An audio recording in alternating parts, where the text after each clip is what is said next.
Gandang umaga mga butil. DMI vlog mga butil. Dito sa farm po.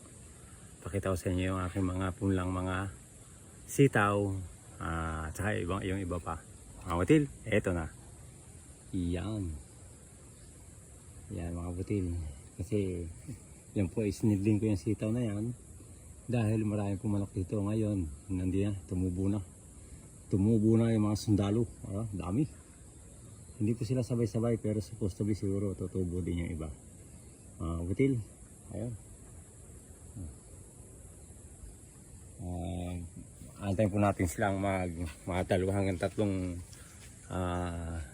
hanggang sa mawala lang po itong buto.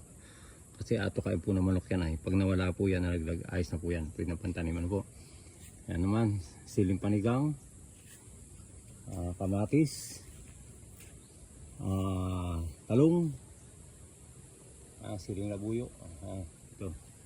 Yan, siling labuyo din pa mga kabutil.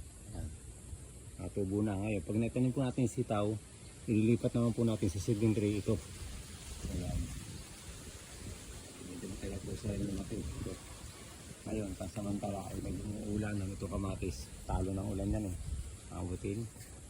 Okay mga butil, pansamantala yan muna ang ating tanim.